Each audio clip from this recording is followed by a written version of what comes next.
নমস্কার, আমি চন্দ্রা। আমার এই গল্প পাঠে মৌ চ্যানেলটি যদি আপনাদের ভালো লেগে থাকে তাহলে অবশ্যই লাইক, শেয়ার ও সাবস্ক্রাইব করে পাশে থাকবেন এবং আপনাদের মূল্যবান মতামত কমেন্টের মাধ্যমে আমাকে অবশ্যই জানাবেন। আজকে পাঠ করছি শ্রী বিভূতিভূষণ বন্দ্যোপাধ্যায়ের অপরাজিত। শুরু করছি। ছুটির পর গেটের কাছে ছেলেটির সঙ্গে দেখা হইল। বোধহয় সে তাহারই অপেক্ষায় দাঁড়াইয়া ছিল। কলেজের মধ্যে এইরূপ একজন মুগ্ধ ভক্ত পাইয়া অপু মনে মনে গর্ব অনুভব করিয়াছিল বটে, কিন্তু সেই তাহার পুরাতন মুখচোরা রোগ। তবে তাহার পক্ষে একটু সাহসের বিষয় এই দাঁড়াইল যে ছেলেটি তাহার অপেক্ষাও লাজুক। অপু গিয়া তাহার সম্মুখে দাঁড়াইয়া কিছুক্ষণ ইতস্তত করিয়া তাহার হাত ধরিল। কিছুক্ষণ কথাবার্তা হইল। কেহই কাগজে লেখা পদ্যটার কোনো উল্লেখ করিল না, যদিও দুজনেই বুঝিল যে তাহাদের আলাপের মূলে কালকের সেই চিঠিখানা। কিছুক্ষণ পর ছেলেটি বলিল, চলুন কোথাও বেড়াতে যাই। কলকাতার বাইরে কোথাও মাঠে, শহরের মধ্যে হাঁপ ধরে কোথাও একটা ঘাস দেখবার জো নেই। কথাটা শুনিয়াই অপুর মনে হইল এ ছেলেটি তো সম্পূর্ণ অন্য প্রকৃতির। ঘাস না দেখিয়া কষ্ট হয় এমন কথা তো আজ প্রায় 1 বৎসর কলিকাতার অভিজ্ঞতায় কলেজের কোনো বন্ধুর মুখে শোনে নাই। সাউথ সেকশনের ট্রেনে গোটা 4 স্টেশন পরে তাহারা নামিল। অপু কখনো এদিকে আসে নাই। ফাঁকা মাঠ, কেয়া ঝোপ, মাঝে মাঝে হোগলা বন। সরু মেঠো পথ ধরিয়া দুজনে হাঁটিয়া চলিতেছিল। ট্রেনের অল্প আধ ঘণ্টার আলাপেই দুজনের মধ্যে একটা নিবিড় পরিচয় জমিয়া উঠিল। মাঠের মধ্যে একটা গাছের তলায় ঘাসের উপরে দুজন গিয়া বসিল। ছেলেটি নিজের ইতিহাস বলিতেছিল। হাজারিবাগ জেলায় তাহাদের এক অভ্রের খনি ছিল। ছেলেবেলায় সে সেখানেই মানুষ। জায়গাটার নাম বড়বনি। চারিধারে পাহাড় আর শাল পলাশের বন। কিছু দূরে দারুকেশ্বর নদী, নিকটে পাহাড়ের গায়ে একটা ঝর্ণা। পড়ন্ত বেলায় শালবনের পিছনের আকাশটা কত কি রঙে রঞ্জিত হইত। প্রথম বৈশাখে শাল কুসুমের ঘন সুগন্ধ দুপুরে রৌদ্রকে মাতাইত। পলাশ বনে বসন্তের দিনে যেন ডালে ডালে আরতির পঞ্চপ্রদীপ জ্বলিত। সন্ধ্যার পরই অন্ধকারে গা ঢাকিয়া বাঘেরা আসিত ঝর্ণার জল পান করিতে। বাংলো হইতে একটু দূরে বালির উপরে কতদিন সকালে বড় বড় বাঘের পায়ের থাবার দাগ দেখা গিয়েছে। সেখানকার জ্যোৎস্না রাত্রি, সে রাত্রির বর্ণনা নাই, ভাষা জোগায় না। স্বর্গ যেন দূরের নৈশ কুয়াশাচ্ছন্ন অস্পষ্ট পাহাড় শ্রেণীর ওপারে ছায়াহীন সীমাহীন অনন্ত রস খরা জ্যোৎস্না যেন দিকচক্রবালে তাহারই ইঙ্গিত করিত। 1-8 দিন নয়, শৈশবের 10-10টি বৎসর সেখানে কাটিয়াছে। সে অন্য জগৎ। পৃথিবীর মুক্ত প্রসারতার রূপ সেখানে চোখে কি মায়া অঞ্জন মাখাইয়া দিয়াছে, কোথাও আর ভালো লাগে না। অভ্রের খনিতে লোকসান হইতে লাগিল। খনি অপরে কিনিয়া লইল। তাহার পর হইতেই কলিকাতায়। মন হাঁপাইয়া ওঠে, খাঁচার পাখির মতো ছটফট করে। বাল্যের সে অপূর্ব আনন্দ মন হইতে নিশ্চিহ্ন হইয়া মুছিয়া গিয়াছে। অপু এ ধরনের কথা কাহারও মুখে এ পর্যন্ত শোনে নাই। এ যে তাহারই অন্তরের কথার প্রতিধ্বনি। গাছপালা, নদী, মাঠ ভালোবাসে বলিয়াই দেওয়ানপুরে তাহাকে সবাই বলিত পাগল। একবার মাঘ মাসের শেষে পথে কোনো গাছের গায়ে আলোকলতা দেখিয়া রমাপতিকে বলিয়াছিল, কেমন সুন্দর, দেখুন দেখুন রমাপতিদা। রমাপতি মুরব্বিয়ানার সুরে বলিয়াছিল, মনে আছে, ওসব যার মাথায় ঢুকেছে তার পরকালটি একেবারে ঝরঝরে হয়ে গেছে। পরকালটা কি জন্য যে ঝরঝরে হইয়া গিয়াছে এ কথা সে বুঝিতে পারে নাই, কিন্তু ভাবিয়াছিল রমাপতিদা স্কুলের মধ্যে ভালো ছেলে, ফার্স্ট ক্লাসের ছাত্র, অবশ্যই তাহার অপেক্ষা ভালো জানে। এ পর্যন্ত কাহারও নিকট হইতেই সে ইহার সায় পায় নাই। এই এতদিন পরে ইহাকে ছাড়া। তাহা হইলে তাহার মতো লোকও আছে, সে একেবারে সৃষ্টি ছাড়া নয়। অনিল বলিল, দেখুন, এই এত ছেলে কলেজে পড়ে, অনেকের সঙ্গে আলাপ করে দেখেছি, ভালো লাগে না। ডাল, ইউনিম্যাজিনেটিভ মাইন্ড। পড়তে হয় পড়ে যাচ্ছে, বিশেষ কোনো বিষয়ে কৌতূহলও নেই, জানবার একটা সত্যিকার আগ্রহও নেই। তাছাড়া এত ছোট কথা নিয়ে থাকে যে মন মোটে, মানে কেমন যেন, যেন মাটির উপরে হপ করে বেড়ায়। প্রথম সেদিন আপনার কথা শুনে মনে হলো এই একজন অন্য ধরনের, এ দলের নয়। অপু মৃদু হাসিয়া চুপ করিয়া রহিল। এসব সেও নিজের মনের মধ্যে অস্পষ্টভাবে অনুভব করিয়াছে। অপরের সঙ্গে নিজের এ পার্থক্য মাঝে মাঝে তাহার কাছে ধরা পড়িলেও সে নিজের সম্বন্ধে আদৌ সচেতন নয় বলিয়া এ জিনিসটা বুঝিতে পারিত না। তাহা ছাড়া অপুর প্রকৃতি আরও শান্ত, উগ্রতাশূন্য ও উদার। পরের তীব্র সমালোচনা ও আক্রমণের ধাতই নাই তাহার একেবারে। কিন্তু তাহার একটা মহৎ দোষ এই যে নিজের বিষয়ে কথা একবার পাড়িলে সে আর ছাড়িতে চায় না। অপরেও যে নিজেদের সম্বন্ধে বলিতে ইচ্ছা করিতে পারে, তরুণ বয়সের অনাবিল আত্মম্ভরিতা ও আত্মপ্রত্যয় সে বিষয়ে তাহাকে অন্ধ করিয়া রাখে। সুতরাং সে নিজের বিষয়ে একটানা কথা বলিয়া যায়। নিজের ইচ্ছা, আশা আকাঙ্ক্ষা, নিজের ভালো মন্দ লাগা, নিজের পড়াশোনা, নিজের কোনো দুঃখ দুর্দশার কথা বলে না, কোনো ব্যথা বেদনার কথা তোলে না। জলের উপরকার দাগের মতো সেসব কথা তাহার মনে মোটে স্থান পায় না। আনকোড়া তাজা নবীন চোখের দৃষ্টি শুধুই সম্মুখের দিকে, সম্মুখের বহু দূর দিক চক্রবাল রেখাও ওপারে, আনন্দ ও আশায় ভরা এক অপূর্ব রাজ্যের দিকে। সন্ধ্যার পরে বাসায় ফিরিয়া চিমনি ভাঙা পুরনো হিংসের লণ্ঠনটা জ্বালিয়া সে পকেট হইতে অনিলের চিঠিখানা বাহির করিয়া আবার পড়িতে বসিল। আমায় যে ভালো বলে, সে আমার পরম বন্ধু, আমার মহৎ উপকার করে, আমার আত্মপ্রত্যয়কে সুপ্রতিষ্ঠিত হইতে সাহায্য করে, আমার মনের গভীর গোপন কোনো লুকানো রত্নকে দিনের আলোয় মুখ দেখাইতে সাহস দেয়। পড়িতে পড়িতে পাশের বিছানার দিকে চাহিয়া মনে পড়ে আজ আবার তাহার ঘরের অপর লোকটি এক আত্মীয় কাঁচরাপাড়া হইতে আসিয়াছে এবং এই ঘরেই শুইবে। সে আত্মীয়টির বয়স বছর ৩০ হইবে। কাঁচরাপাড়া লোক অফিসে চাকরি করে। বেশি লেখাপড়া না জানিলেও অনবরত যা তা ইংরেজি বলে, হরদম সিগারেট খায়, অত্যন্ত বকে, অকারণে গায়ে পড়িয়া ভাই ভাই বলিয়া কথা বলে।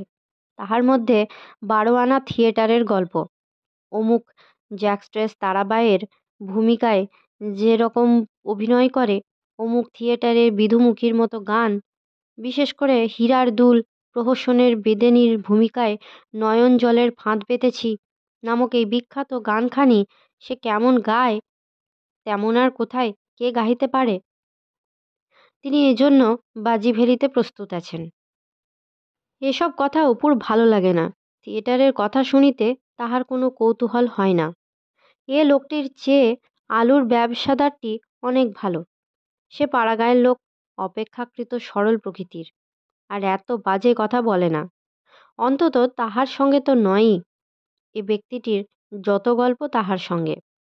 মনে মনে ভাবে, একটু ইচ্ছা করে বেশ একা একটি ঘর হয়, একা বসে পড়াশোনা করি, টেবিল থাকে একটা, বেশ ফুল কিনে এনে গ্লাসের জলে দিয়ে সাজিয়ে রাখি। এই ঘরটায় না আছে জানালা, পড়তে পড়তে একটু খোলা আকাশ দেখবার জো নেই। তামাকের গুল রোজ পরিষ্কার করি, আর রোজ ওরা এরকম নোংরা করে। মা ওয়ার করে দিয়েছিল, ছিঁড়ে গিয়েছে। কি বিশ্রী তেল চিটচিটে বালিশ হয়েছে। এবার হাতে পয়সা হলে একটা ওয়ার করব। অনিলের সঙ্গে পরদিন বৈকালে গঙ্গার ধারে বেড়াইতে গেল। চাঁদপাল ঘাটে, প্রিন্সেপস ঘাটে বড় বড় জাহাজ নোঙর করিয়া আছে। অপু পড়িয়া দেখিল, কোনোটার নাম বম্বে, কোনোটার নাম ইদজ্জু মারু। সেদিন বৈকালে নূতন ধরনের রং করা একখানা বড় জাহাজ দেখিয়াছিল। নাম লেখা আছে সেনানডোয়া। অনিল বলিল, আমেরিকার মালজাহাজ, জাপানের পথে আমেরিকায় যায়। অপু অনেকক্ষণ দাঁড়াইয়া জাহাজখানা দেখিল। নীল পোশাক পরা একটা লস্কর রেলিং ধরিয়া ঝুঁকিয়া পড়িয়া জলের মধ্যে কি দেখিতেছে। লোকটি কি সুখী! কত দেশ বিদেশে বেড়ায়, কত সমুদ্রে পাড়ি দেয়। চীন সমুদ্রের টাইফুনে পড়িয়াছে, পিনাঙের নারিকেল কুঞ্জের ছায়ায় কত দুপুর কাটাইয়াছে, কত ঝড় বৃষ্টির রাত্রে এই রকম রেলিং ধরিয়া দাঁড়াইয়া বাত্যাক্ষুব্ধ উত্তাল উন্মত্ত মহাসমুদ্রের রূপ দেখিয়াছে। কিন্তু এই লোকটা বোঝে কি? কিছুই না। ও কি দূর হইতে ফুজিয়ামা দেখিয়া আত্মহারা হইয়াছে? দক্ষিণ আমেরিকার কোনো বন্দরে নামিয়া পথের ধারে কি গাছপালা আছে তাহা নিবিষ্ট মনে সাগ্রহে পরীক্ষা করিয়া দেখিয়াছে? হয়তো জাপানের পথের ধারে বাংলাদেশের পরিচিত কোনো ফুল আছে, ও লোকটি জানে না। হয়তো ক্যালিফোর্নিয়ার শহর বন্দর হইতে দূরে নির্জন সিয়েরায়ের ঢালুতে বনঝোপের নানা অচেনা ফুলের সঙ্গে তাহাদের দেশের সন্ধ্যামণি ফুলও ফুটিয়া থাকে। ও লোকটা কি কখনো সেখানে সূর্যাস্তের রাঙা আলোয় বড় একখণ্ড পাথরের উপরে আপন মনে বসিয়া নীল আকাশের দিকে চাহিয়া থাকিয়াছে? অথচ ও লোকটারই অদৃষ্টে ঘটিতেছে দেশ বিদেশে ভ্রমণ, সমুদ্রে সমুদ্রে বেড়ানো। যাহার চোখ নাই, দেখিতে জানে না, আর সে যে শৈশব হইতে শত সাধ পুষিয়া রাখিয়া আসিতেছে মনের কোণে, তাহার কি কিছুই হইবে না? কবে যে সে যাইবে? কলিকাতার শীতের রাত্রের এ ধোঁয়া তাহার অসহ্য হইয়া উঠিয়াছে। চোখ জ্বালা করে, নিঃশ্বাস বন্ধ হইয়া আসে, কিছু দেখা যায় না। মন তাহার একেবারে পাগল হইয়া ওঠে। এ এক অপ্রত্যাশিত উপদ্রব। কে জানিত শীতকালে কলকাতার এ চেহারা হয়। এ লোকটার মতো জাহাজের খালাসি হইতে পারিলেও সুখ ছিল। সিপাহয় কোথাকার জাহাজ? কলিকাতা হইতে পোর্ট মরসবি, অস্ট্রেলেশিয়া। ওটা কি উঁচু মতো দূরে? প্রবালের বড় বাঁধ, দ্য গ্রেট ব্যারিয়ার রিফ, এই সমুদ্রের ঠিক এই স্থানে।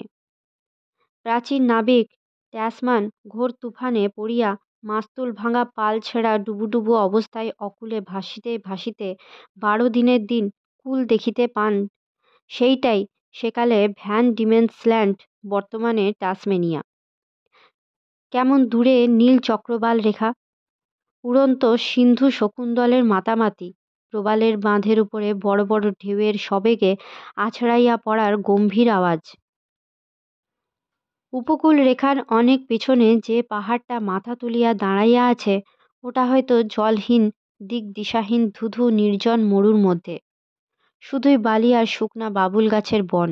শত শত ক্রোশ দূরে ওর অজানা অধিত্যকায় লুকানো আছে সোনার খনি, কালো ওপ্যালের খনি। এই খড় জ্বলন্ত মরু রৌদ্রে খনির সন্ধানে বাহির হইয়া কত লোক ওদিকে গিয়াছিল আর ফেরে নাই। মরুদেশের নানা স্থানে তাহাদের হাড়গুলা রৌদ্রে বৃষ্টিতে ক্রমে সাদা হইয়া আসিল। অনিল বলিল, চলুন, আজ সন্ধে হয়ে গেল, দাঁড়িয়ে দাঁড়িয়ে জাহাজ দেখে আর কি হবে? অপু সমুদ্র সংক্রান্ত বহু বই কলেজ লাইব্রেরি হইতে পড়িয়া ফেলিয়াছে। কেমন একটা নেশা, কখনো কোনো ছাত্র যাহা পড়ে না এমন সব বই। বহু প্রাচীন নাবিক ও তাহাদের জলযাত্রার বৃত্তান্ত, নানা দেশ আবিষ্কারের কথা, সিবাস্টিয়ান ক্যাবট, এরিকসন, কর্টেজ ও পিজারো কর্তৃক মেক্সিকো ও পেরু বিজয়ের কথা। দুর্ধর্ষ স্পেনীয় বীর পিজারো ব্রাজিলের জঙ্গলে রূপার পাহাড়ের অনুসন্ধানে গিয়া কি করিয়া জঙ্গলের মধ্যে পথ হারাইয়া বেঘরে অনাহারে সসৈন্যে ধ্বংসপ্রাপ্ত হইল, আরও কত কি। পরদিন কলেজ পালাইয়া দুজনে দুপুরবেলা স্ট্যান্ড রোডের সমস্ত স্টিমার কোম্পানির অফিসগুলি ঘুরিয়া বেড়াইল। প্রথমে পি&ও। টিফিনের সময় কেরানিবাবুরা নিচের জলখাবার ঘরে বসিয়া চা খাইতেন, কেহ বিড়ি টানিতেন। অপু পিছনে রহিল। অনিল আগাইয়া গিয়া জিজ্ঞাসা করিল, আগে আমরা জাহাজে চাকরি খুঁজছি, এখানে খালি আছে জানেন? একজন টাক পড়া রোগা চেহারার বাবু বলিলেন, চাকরি? জাহাজে? কোন জাহাজে? যে কোনো জাহাজে। অপুর বুক উত্তেজনায় ও কৌতূহলে ঢিপ ঢিপ করিতেছিল। কি বুঝি হয়? বাবুটি বলিলেন, জাহাজে চাকরিতে আমাদের তোমাদের চলবে না হে ছোকরা। দেখো, একবার ওপরে মেরিন মাস্টারের ঘরে খোঁজ করে দেখো। কিছুই হইল না। বিআইএসএন তথৈবচ, নিপন ইউসেন কাইসাও তাই। টার্নার মরিসনের অফিসে তাহাদের সহিত কেহ কথাও কহিল না। বড় বড় বাড়ি সিঁড়ি ভাঙিয়া ওঠানামা করিতে করিতে শীতকালেও ঘাম দেখা দিল।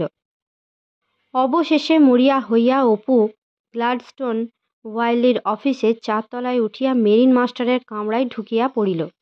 খুব দীর্ঘ দেহ, অত বড় গোঁপ সে কখনো কাহারও দেখে নাই। সাহেব বিরক্ত হইয়া ঘণ্টা বাজাইয়া কাহাকে ডাক দিল। অপুর কথা কানেও তুলিল না। একজন প্রৌঢ় বয়সের বাঙালিবাবু ঘরে ঢুকিয়া ইহাদের দেখিয়া বিস্ময়ের সুরে বলিলেন, এ ঘরে কি? এসো এসো, বাইরে এসো। বাইরে গিয়া অনিলের মুখে আসিবার উদ্দেশ্য শুনিয়া বলিলেন, কেন হে ছোকরা, বাড়ি থেকে রাগ করে পালাচ্ছ? অনিল বলিল, না, রাগ করে কেন পালাবো? রাগ করে পালাচ্ছ না তো এ মতি হলো কেন? জাহাজে চাকরি খুঁজছ? কোন চাকরি হবে জানো? খালাসির চাকরি। 1 বছরের এগ্রিমেন্টে জাহাজে উঠতে হবে। বাঙালির খাওয়া জাহাজে পাবে না। কষ্টের এক শেষ হবে। লস্করগুলো অত্যন্ত বদমায়েশ, তোমাদের সঙ্গে বনবে না। আরও নানা কষ্ট। স্টেকারের কাজ পাবে, কয়লা দিতে দিতে জান হয়রান হবে। সেসব কি তোমাদের কাজ? এখন কোনো জাহাজ ছাড়ছে নাকি? জাহাজ তো ছাড়ছে গোলকুন্ডা, আর 7 দিন পরে মঙ্গলবারে ছাড়বে মাল জাহাজ, কলম্বো হয়ে ডারবান যাবে। দুজনেই মহা পিড়াপিড়ি শুরু করল। তাহাদের কোনো কষ্ট হইবে না, কষ্ট করা তাহাদের অভ্যাস আছে। দয়া করিয়া তিনি যদি কোনো ব্যবস্থা করেন। অপু প্রায় কাঁদো কাঁদো হইয়া বলিল, তা হোক, দিন আপনি জোগাড় করে, ওসব কিছু কষ্ট নাই।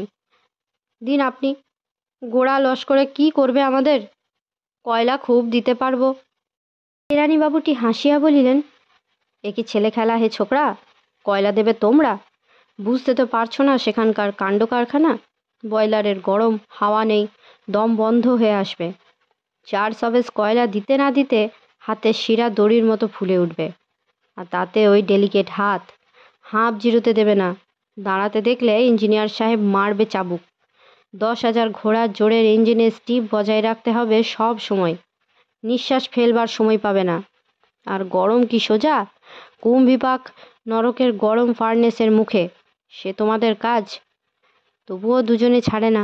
ইহারা যে বাড়ি হইতে পালাইয়া যাইতেছে, সে ধারণা বাবুটির আরও দৃঢ় হইল। বলিলেন, নাম ঠিকানা দিয়ে যাও তো তোমাদের বাড়ির।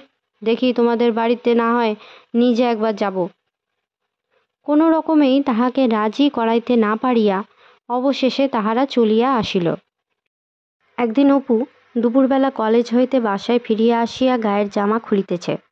এমন সময় পাশের বাড়ির জানলাটার দিকে হঠাৎ চোখ পড়িতে সে আর চোখ ফেরাইয়া লইতে পারিল না। জানালাটার গায়ে খড়ি দিয়া মাঝারি অক্ষরে মেয়েলি ছাঁদে লেখা আছে, হেমলতা আপনাকে বিবাহ করিবে। অপু অবাক হইয়া খানিকটা সেদিকে চাহিয়া রহিল এবং পরক্ষণেই কৌতুকের আবেগে হাতের নোট খাতাখানা মেঝেতে ছুঁড়িয়া ফেলিয়া আপন মনে হো হো করিয়া হাসিয়া উঠিল। পাশের বাড়ি, তাহার ঘরটা হইতে জানালাটা হাত 5-6 দূরে, মধ্যে একটা সরু গলি। অনেক দিন সে দেখিয়াছে পাশের বাড়ির একটি মেয়ে জানালার গড়াদে ধরিয়া এদিকে চাহিয়া আছে। বছর 14-15, রং উজ্জ্বল শ্যামবর্ণ, কোঁকড়া কোঁকড়া চুল, বেশ মুখখানা, যদিও তাহাকে সুন্দরী বলিয়া কোনোদিনও অপুর মনে হয় নাই। তাহার কলেজ হইতে আসিবার সময় হইলে প্রায়ই সে মেয়েটিকে দাঁড়াইয়া থাকিতে দেখিত। ক্রমে শুধু দাঁড়ানো নয়, মেয়েটি তাহাকে দেখিলে হঠাৎ হাসিয়া জানালার আড়ালে মুখ লুকায়, কখনো বা জানালাটার খড়খড়ি বার কতক খুলিয়া বন্ধ করিয়া মনোযোগ আকর্ষণ করিতে চেষ্টা করে। দিনের মধ্যে 2বার 3বার 4বার কাপড় বদলাইয়া ঘরটার মধ্যে অকারণে ঘোরাফেরা করে এবং ছুতানাতায় জানালার কাছে আসিয়া দাঁড়ায়। কতদিন এরকম হয় অপু মনে মনে ভাবে, মেয়েটা আচ্ছা বেহায়া তো। কিন্তু আজকের এ ব্যাপার একেবারে অপ্রত্যাশিত। আজ ওবেলা উঠে ঠাকুরের হোটেলে খাইতে গিয়া সে দেখিয়াছিল সুন্দর ঠাকুরের মুখ ভার করিয়া বসিয়া আছে। 2-3 মাসের টাকা বাকি, সামান্য পুঁজির হোটেল, অপূর্ববাবু ইহার কি ব্যবস্থা করিতেন। আর কতদিন এভাবে সে বাকি টানিয়া যাইবে। সুন্দর ঠাকুরের কথায় তাহার মনে যে দুর্ভাবনার মেঘ জমিয়াছিল, সেটা কৌতুকের হাওয়ায় এক মুহূর্তে কাটিয়া গেল। আচ্ছা তো মেয়েটা, দেখো কি লিখে রেখেছে ওদের। হো হো, আচ্ছা, হি হি। সেদিন আর মেয়েটিকে দেখা গেল না। যদিও সন্ধ্যার সময় একবার ঘরে ফিরিয়া সে দেখিল জানালার সে খড়ির লেখা মুছিয়া ফেলা হইয়াছে। পরদিন সকালে ঘরের মধ্যে মাদুর বিছাইয়া পড়িতে পড়িতে মুখ তুলিতেই অপু দেখিতে পাইল মেয়েটি জানালার ধারে দাঁড়াইয়া আছে।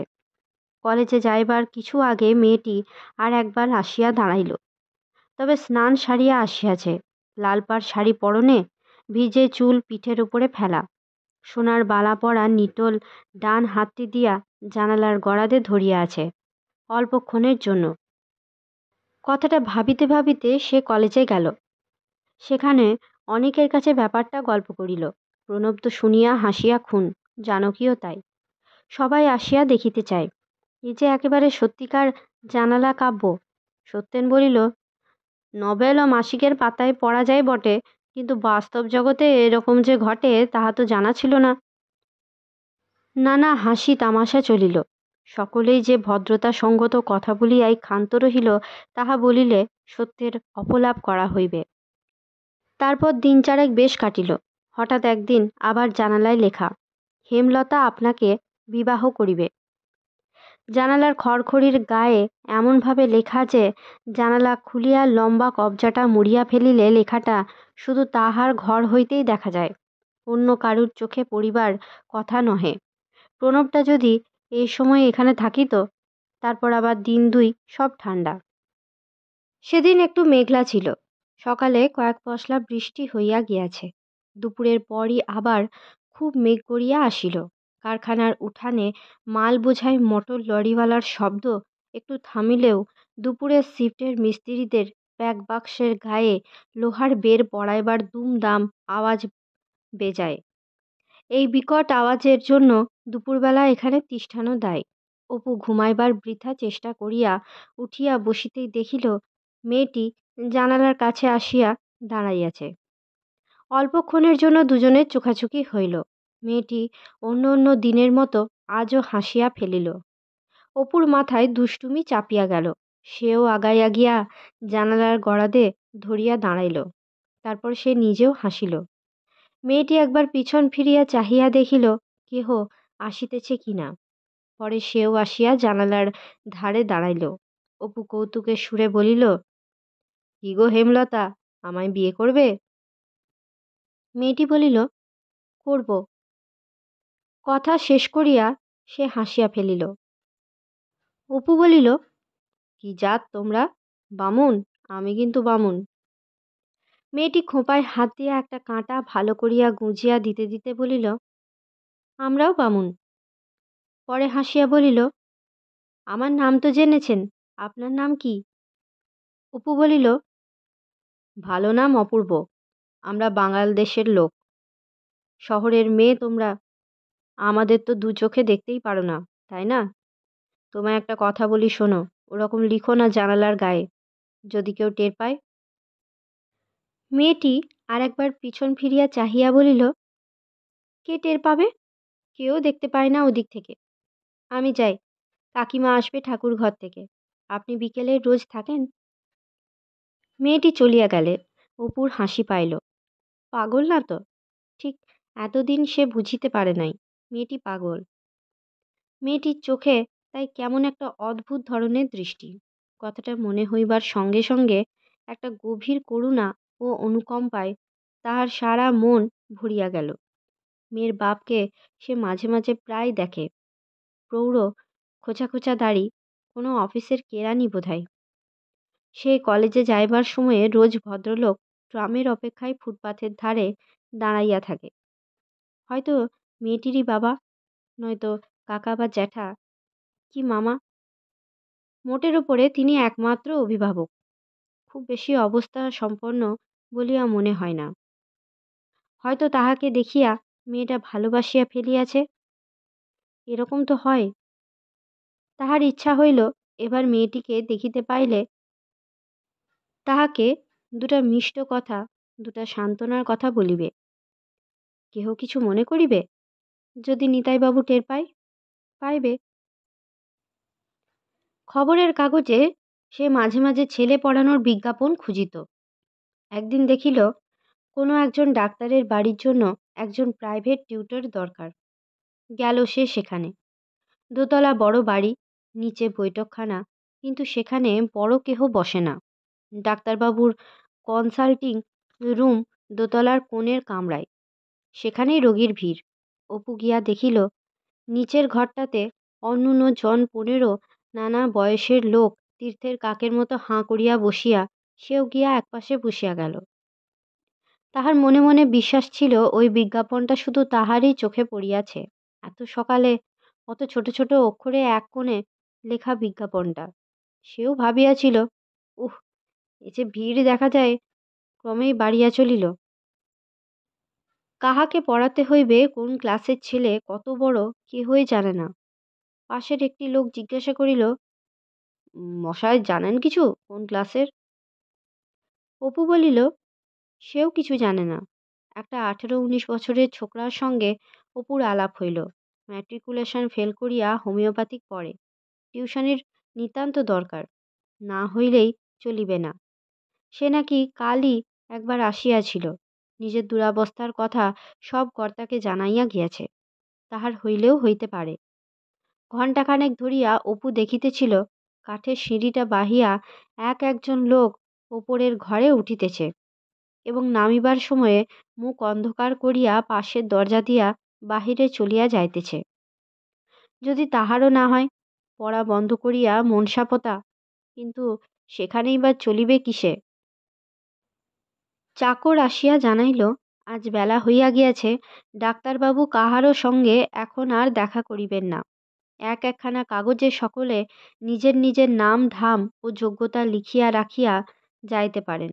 প্রয়োজন বুঝিলে জানানো হইবে। ছেঁদো কথা। সকলেই একবার ডাক্তারবাবুর সঙ্গে দেখা করিবার জন্য ব্যগ্র হইয়া পড়িল। প্রত্যেকেরই মনে মনে বিশ্বাস, একবার গৃহস্বামী তাহাকে চাক্ষুষ দেখিয়া তাহার গুণ শুনিলে আর চাকুরি না দিয়া থাকিতে পারিবেন না। অপুও ভাবিল, সে উপরে যাইতে পারিলে একবার চেষ্টা করিয়া দেখিত। তবে সে নিজের দুরাবস্থার কথা কাহারও কাছে বলিতে পারিবে না। তাহার লজ্জা করে। দৈন্যের কাঁদুনি গাহিয়া পরে সহানুভূতি আকর্ষণ করিবার চেষ্টা অসম্ভব। লোকে কি করিয়া যে করে। প্রথম প্রথম সে কলিকাতায় আসিয়া ভাবিয়াছিল, কত বড়লোকের বাড়ি আছে কলিকাতায়। চাহিলে একজন দরিদ্র ছাত্রের উপায় করিয়া দিতে কেহ কুণ্ঠিত হইবে না। কত পয়সা তো তাহাদের কত দিকে যায়। কিন্তু তখন সে নিজেকে ভুল বুঝিয়াছিল। চাহিবার প্রবৃত্তি, পরের চোখে নিজেকে হীন প্রতিপন্ন করিবার প্রবৃত্তি, এসব তাহার মধ্যে নাই। তাহার আছে, সে যাহা নয় তাহা হইতেও নিজেকে বড় ভুলিয়া জাহির করিবার, বাহাদুরি করিবার, মিথ্যা গর্ব করিয়া বেড়াইবার একটা কু অভ্যাস। তাহার মায়ের নির্বুদ্ধিতা এই একদিক দিয়া ছেলেতে বর্তাইয়াছে, একেবারে হুবহু অবিকল। এই কলিকাতা শহরে মহা কষ্ট পাইলেও সে নিতান্ত অন্তরঙ্গ এক-আধজন ছাড়া কখনো কাহাকে, তাও নিজের মুখে কখনো কিচ্ছু বলে না। পাছে ভাবে গরিব। ইতস্তত করিয়া সেও অপরের দেখা দেখি কাঠের সিঁড়ি বাহিয়া ওপরে উঠিতে গেল। নিচের উঠান হইতে চাকর হাঁ হাঁ করিয়া উঠিল, अरे अरे आप लोग ऊपर में जाते हैं, बात नहीं मानते हैं, ये बड़ा मुश्किल। অপু সে কথা গ্রাহ্য না করিয়া ওপরে উঠিয়া গেল। প্রৌঢ় বয়সের একটি ভদ্রলোক ঘরের মধ্যে বসিয়া। হোমিওপ্যাথি পড়া ছোকরাটির সঙ্গে কি তর্ক চলিতেছে বাহির হইতে বুঝা গেল। ছোকরাটি কি বলিতেছে, ভদ্রলোকটি কি বুঝাইতেছেন, সে ছোকরা একেবারে নাছোড়বান্দা। টিউশনি তাহার চাই। ভদ্রলোকটি বলিতেছেন, ম্যাট্রিকুলেশন ফেল টিউটর দিয়া তিনি কি করিবেন। ক্রমে সকলে একে একে বাহিরে আসিয়া চলিয়া গেল। অপু ঘরের মধ্যে ঢুকিয়া সসংকোচে বলিল, আপনাদের কি একজন পড়াবার লোক দরকার? আজ সকালের কাগজে বেরিয়েছে। যেন সে এত লোকের ভিড়, উপরে ওঠার নিষেধাজ্ঞা, কাগজে নাম ধাম লিখিয়া রাখিবার উপদেশ কিছুই জানে না। আসলে সে ইচ্ছা করিয়া এরূপ ভালো মানুষ সাজে নাই। অপরিচিত স্থানে আসিয়া অপরিচিত লোকের সহিত কথা কহিতে গিয়া আনাড়িপনার দরুন কথার মধ্যে নিজের অজ্ঞাতসারে একটা ন্যাকা সুর আসিয়া গেল। ভদ্রলোক একবার আপাদমস্তক তাহাকে দেখিয়া লইলেন, তারপর একটা চেয়ার দেখাইয়া বলিলেন, বসুন। আপনি কি পাস? ও, আইএ পড়ছেন। দেশ কোথায়? ও, এখানে থাকেন কোথায়? হুম। তিনি আরও যেন খানিকক্ষণ তাহাকে চাহিয়া চাহিয়া দেখিলেন। মিনিট 15 পরে অপু বসিয়াই আছে। ডাক্তারবাবু হঠাৎ বলিয়া উঠিলেন, দেখুন, পড়ানো মানে আমার একটি মেয়ে, তাকেই পড়াতে হবে। যাকে তাকে তো নিতে পারি নে, কিন্তু আপনাকে দেখে আমার মনে হচ্ছে। ওরে শোন, তোর দিদিমণিকে ডেকে নিয়ে আয় তো, বলগে আমি ডাকছি। একটু পরে মেয়েটি আসিল।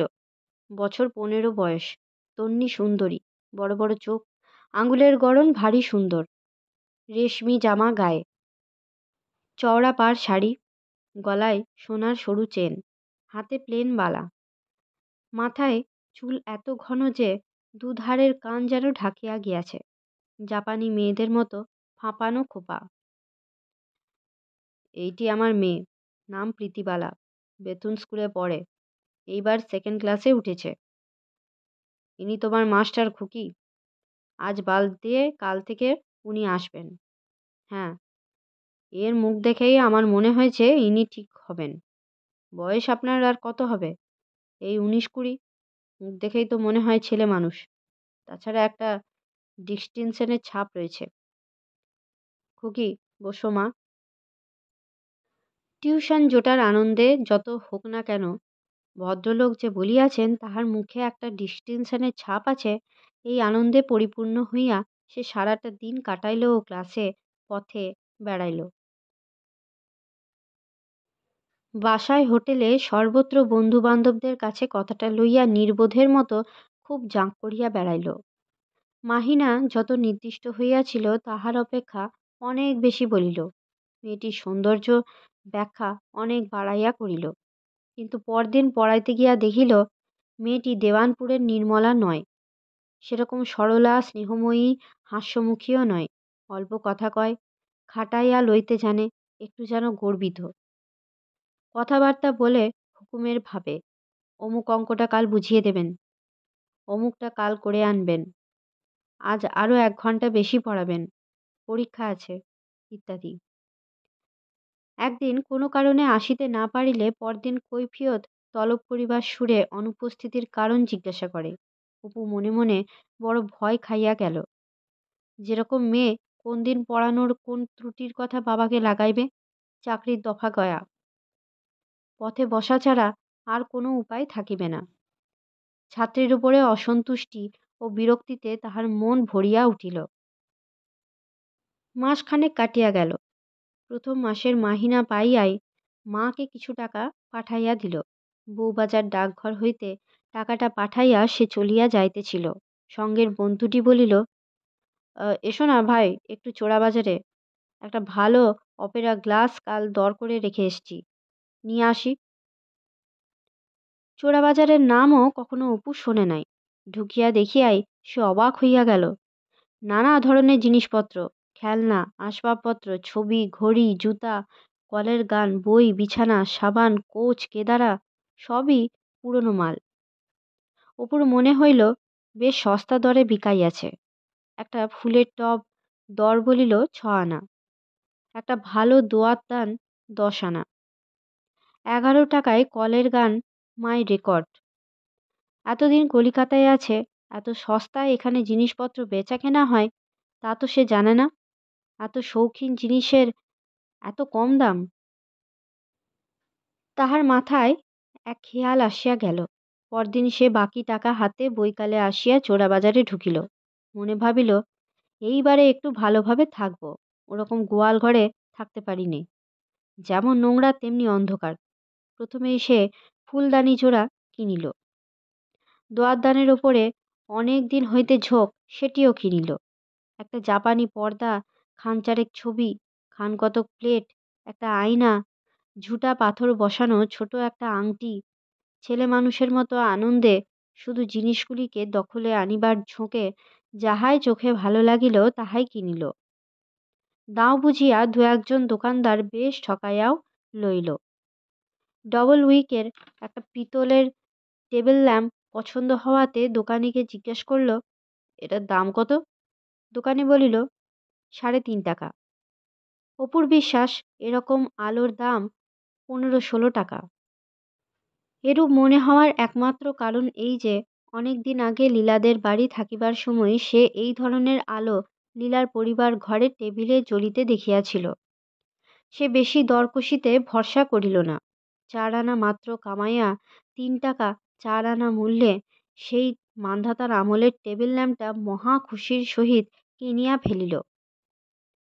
মুটের মাথায় জিনিসপত্র চাপাইয়া সে সৎসাহে ও সাগ্রহে সব বাসায় আনিয়া হাজির করিল এবং সারাদিন খাটিয়া ঘর দৌড় ঝাড়িয়া ঝাঁট দিয়া পরিষ্কার পরিচ্ছন্ন করিয়া ছবিগুলি দেওয়ালে টাঙাইল, সস্তা জাপানি পর্দাটা দরজায় ঝুলাইল, আয়নাটাকে গজাল আঁটিয়া বসাইল, ফুলদানির ওপর ফুল কিনিয়া আনিতে ভুলিয়া গিয়াছিল সেগুলিকে ধুইয়া মুছিয়া আপাতত জানালার ধারে রাখিয়া দিল। দোয়ারদানটা তেঁতুল দিয়া মাজিয়া ঝকঝকে করিয়া রাখিল। টেবিল ল্যাম্পটা পরিষ্কার করিয়া বাহিরে অনেক দিনের একটা খালি প্যাক বাক্স পড়িয়াছিল, সেটা ঝাড়িয়া মুছিয়া টেবিলে পরিণত করিয়া সন্ধ্যার পর টেবিল ল্যাম্পটা সেটার উপরে রাখিয়া পড়িতে বসিল। বই হইতে মুখ তুলিয়া সে ঘন ঘন ঘরের চারদিকে খুশির সহিত চাহিয়া দেখিতেছিল, ঠিক একেবারে যেন বড়লোকের সাজানো ঘর। ছবি, পর্দা, ফুলদানি, টেবিল ল্যাম্প সব। এতদিন পয়সা ছিল না, হয় নাই, কিন্তু এইবার কেন সে মহিষের মতো বিলের কাদায় লুটাইয়া পড়িয়া থাকিতে যাইবে? বাহাদুরি করিবার ঝোঁকে পরদিন সে ক্লাসের বন্ধু বান্ধবদের নিমন্ত্রণ করিয়া আনিয়া নিজের ঘরে খাওয়াইল। প্রণব, জানকী, সতীশ, অনিল, এমনকি সেন্ট জেভিয়ার কলেজের সেই ভূতপূর্ব ছাত্র চালবাজ মন্মথকে পর্যন্ত। হুররে! আরে আমাদের অপূর্ব এসব করেছে কি? কোত্থেকে বাজে রাবিশ এক পুরনো পর্দা জুটিয়েছে দেখো। এত খাবার কে খাবে? অপু নিচের কারখানার হেড মিস্ত্রিকে বলিয়া তাহাদের বড় লোহার চায়ের কেটলিটা ও একটা পলিতা বসানো সেকেলে লোহার স্টোভ ধার করিয়া আনিয়া চা চড়াইয়াছে। এক রাশ কমলালেবু, সিঙ্গারা, কচুরি, পান্তুয়া, কলা ও কাঁচা পাঁপড় কিনিয়া আনিয়াছে। সবাই দেখিতে দেখিতে খাবার অর্ধেকের উপরে কমাইয়া আনিল। কথায় কথায় অপু তাহাদের দেশের বাড়ির কথা তুলিল।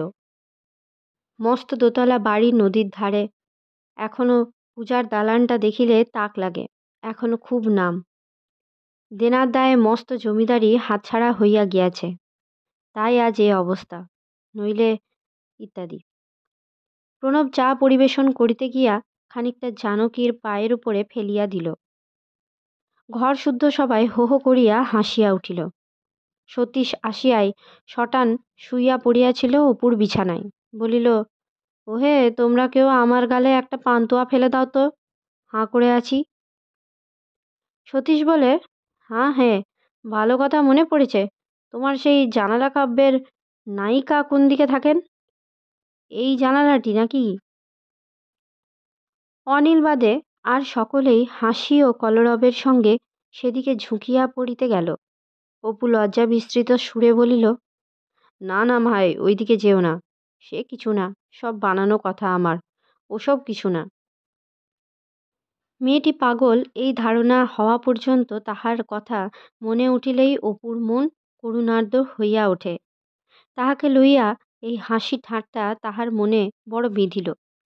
কথার সুর ফিরাইবার জন্য সে নতুন কেনা পর্দাটার দিকে সকলের দৃষ্টি আকর্ষণ করিল। পরে হঠাৎ মনে পড়াতে সেটা ঝুটা পাথরের আংটিটা বাহির করিয়া খুশির সহিত বলিল, এটা দেখো তো কেমন হয়েছে, কত দাম হবে? মনমত দেখিয়া বলিল, এ কোথাকার একটা বাজে পাথর বসানো আংটি, কেমিক্যাল সোনার, এ আবার দামটা কি? দূর। অনিলের এই কথাটা ভালো লাগিল না। মনমত ইতিপূর্বে অপুর পর্দাটা দেখিয়া নাক সিটকাইয়াছে, ইহাও তাহার ভালো লাগে নাই। সে বলিল, তুমি তো জহুরি নও, সব তাতেই চাল দিতে আসো কেন? চেনো এ পাথর? জহুরি আবার দরকারটা কি শুনি? এটা কি এমারেন্ট না হিরে? না শুধু এমারেন্ট আর হিরের নাম শুনেই রেখেছ বই তো নয়। এটা কর্নেলিয়ান। চেনো কর্নেলিয়ান? অভ্রের খনিতে পাওয়া যায়। আমাদের ছিল। আমি খুব ভালো জানি। অনিল খুব ভালোই জানে অপুর আংটির পাথরটা কর্নেলিয়ান নয়, কিছুই নয়। শুধু মন্মথের কথার প্রতিবাদ করিয়া মন্মথের জালিয়াতি কথাবার্তার অপুর মনে কোনো ঘা না লাগে সেই চেষ্টায় কর্নেলিয়ান ও টোপাজ পাথরের আকৃতি প্রকৃতি সম্বন্ধে যাহা মুখে আসিল তাহাই বলিতে লাগিল। তার অভিজ্ঞতার বিরুদ্ধে মন্মথ সাহস করিয়া আর কিছু বলিতে পারিল না। তাহার পর প্রণব একটা গান ধরাতে উভয়ের তর্ক থামিয়া গেল।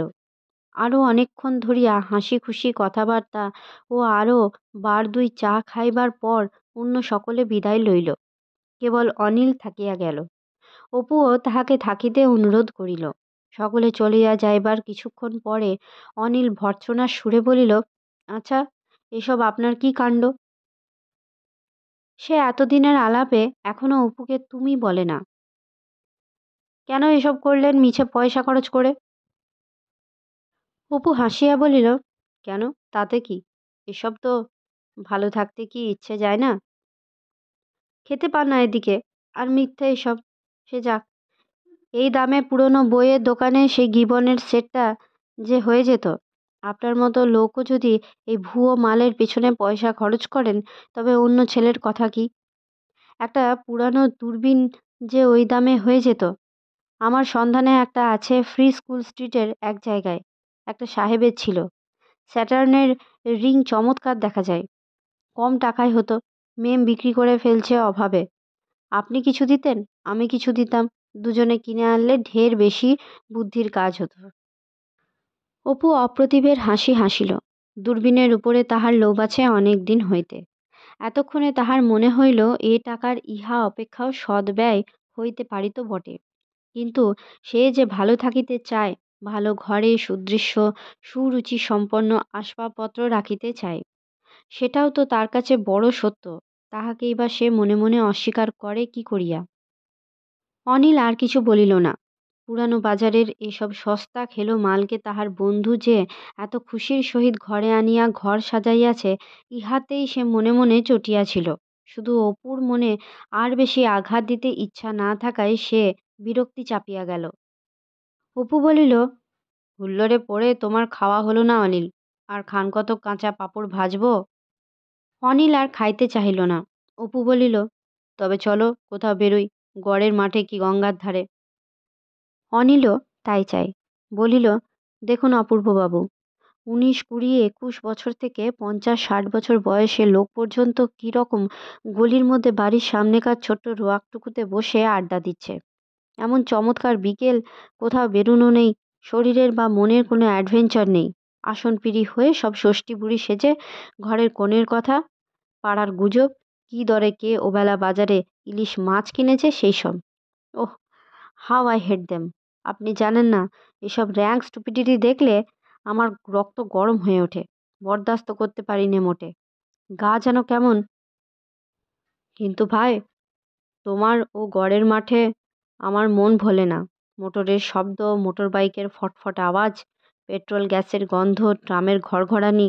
নামেই ভাই মাঠ। গঙ্গার কথা নাই বা তুললাম। কাল আপনাকে নিয়ে যাব এক জায়গায়। বুঝতে পারবেন একটা জিনিস। একটা ছেলে, আমার এক বন্ধুর বন্ধু।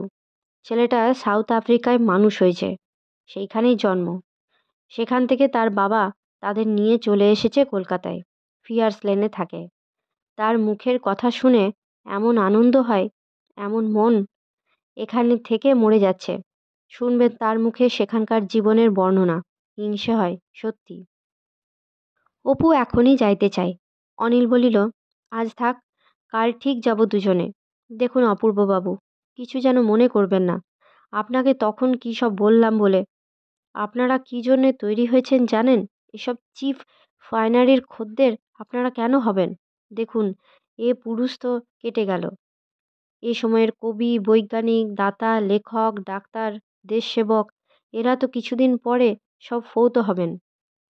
তাদের হাত থেকে কাজ তুলে নিতে হবে কাদের? না, যারা এখন উঠছে।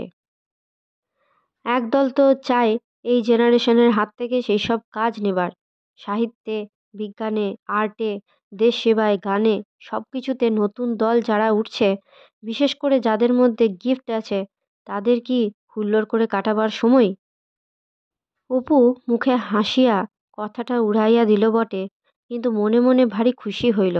কথার মধ্যে তাহারও যে দিবার কিছু আছে বা থাকিতে পারে, সেদিকে ইঙ্গিত করা হইয়াছে বুঝিয়া পরে দুজনে বেড়াইতে বাহির হইল। ছাদ থেকে পড়াইতে যাবার সময় অপুর গায়ে যেন জ্বর আসে। ছুটি ছাটার দিনটা না যাইতে হইলে সে যেন বাঁচিয়া যায়। অদ্ভুত মেয়ে, এমন কারণে অকারণে প্রভুত্ব জাহির করার চেষ্টা, এমন তাচ্ছিল্যের ভাব, এই রকম সে একমাত্র অতসিদ্ধিতে দেখিয়াছে। একদিন সে ছাত্রীর একটা রূপা বাঁধানো পেন্সিল হারাইয়া ফেলিল। পকেটে ভুলিয়া লইয়া গিয়াছিল, কোথায় ফেলিয়াছে। তারপর আর কিছু খেয়াল ছিল না। পরদিন প্রীতি সেটা চাহিতেই তাহার তো চক্ষুস্থির। সংকুচিতভাবে বলিল, কোথায় যে হারিয়ে ফেললাম, কাল বরং একটা কিনে। প্রীতি অপ্রসন্ন মুখে বলিল, ওটা আমার দাদুমণির দেওয়া বার্থডে গিফট ছিল। ইহার পর আর কিনিয়া আনিমার প্রস্তাবটা উত্থাপিত করা যায় না। মনে মনে ভাবিল, কাল থেকে ছেড়ে দেব, এখানে আর চলবে না। কি একটা ছুটির পর দিন সে পড়াইতে গিয়াছে। প্রীতি জিজ্ঞাসা করিল, কাল যে আসেননি? অপু বলিল, কাল ছিল ছুটির দিনটা, তাই আর আসেনি। প্রীতি ফট করিয়া বলিয়া বসিল, কেন? কাল তো আমাদের সরকার, বাইরের দুজন চাকর, ড্রাইভার সব এসছিল। আমার পড়াশোনা কিছু ছিল না। আজ ডিটেন করে রাখলে 5টা অবধি। অপুর হঠাৎ বড় রাগ হইল, দুঃখও হইল। খানিকক্ষণ চুপ করিয়া থাকিয়া বলিল, আমি তোমাদের সরকার কি রাঁধুনি ঠাকুর তো নই প্রীতি। কাল স্কুল কলেজ সব বন্ধ ছিল, এজন্য ভাবলাম আজ যাব না। আমার যদি ভুলই হয়ে থাকে, তোমার সেরকম মাস্টার রেখো তাহলে, যিনি এখানে বাজার সরকারের মতো থাকবেন। আমি কাল থেকে আর আসবো না বলে দিচ্ছি। বাড়ির বাহিরে আসিয়া মনে হইল দেওয়ানপুরের নির্মলাদের কথা। তাহারাও তো অবস্থাপন্ন। তাহাদের বাড়িতেও সে প্রাইভেট মাস্টার ছিল, কিন্তু সেখানে সে ছিল বাড়ির ছেলের মতো। নির্মলার মা দেখিতেন ছেলের চোখে, নির্মলা দেখিত ভাইয়ের চোখে। সে স্নেহ কি পথে ঘাটে সুলভ? নির্মলার মতো মমতাময়ীকে তখন সে চিনিয়াও চেনে নাই। আজ নতুন করিয়া তাহাকে আর চিনিয়া লাভ কি? আর লীলা, তার কথা ভাবিলেই বুকের ভিতরটা যেন কেমন করিয়া উঠিল। যাক সেসব কথা।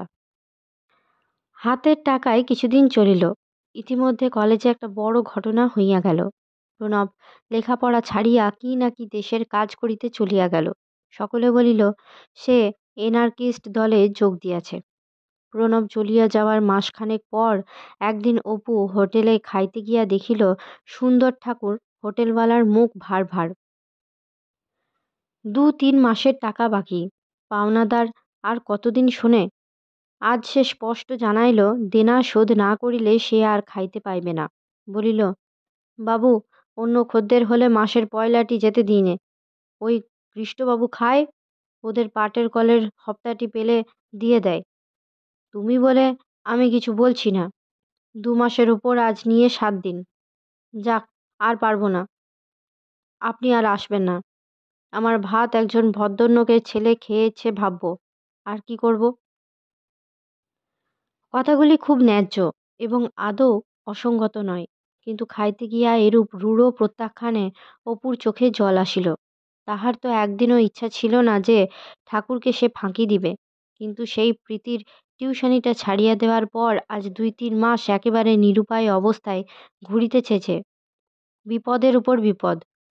দিন 2 পরে কলেজে গিয়া দেখিল নোটিশ বোর্ডে লিখিয়া দিয়াছে, যাহাদের মাহিনা বাকি আছে 1 সপ্তাহের মধ্যে শোধ না করিলে কাহাকেও বার্ষিক পরীক্ষা দিতে দেওয়া হইবে না।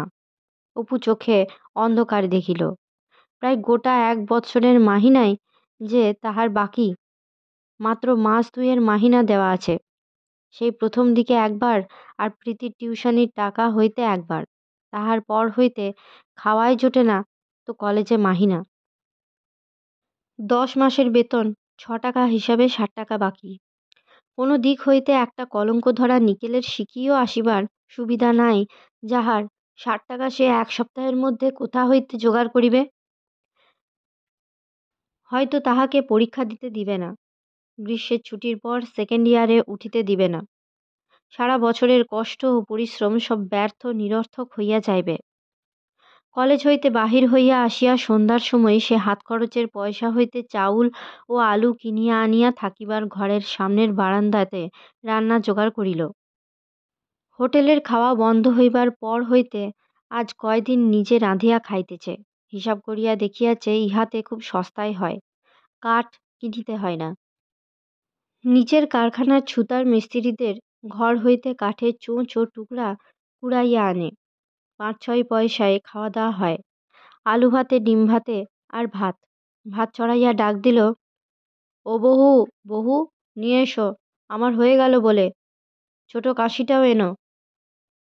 কারখানার দারোয়ান শম্ভুদত্ত তেওয়ারির বউ একখানা বড় পিতলের থালা ও কাঁসি লইয়া উপরে আসিল।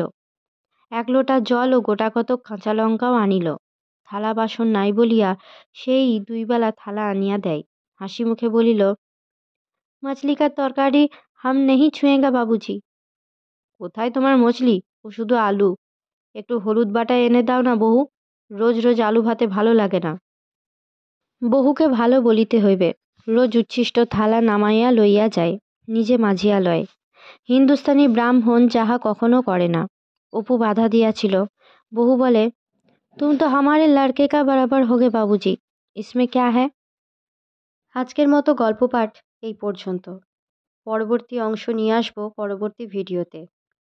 সকলে ভালো থাকবেন, সুস্থ থাকবেন এবং পাশে থাকবেন। নমস্কার।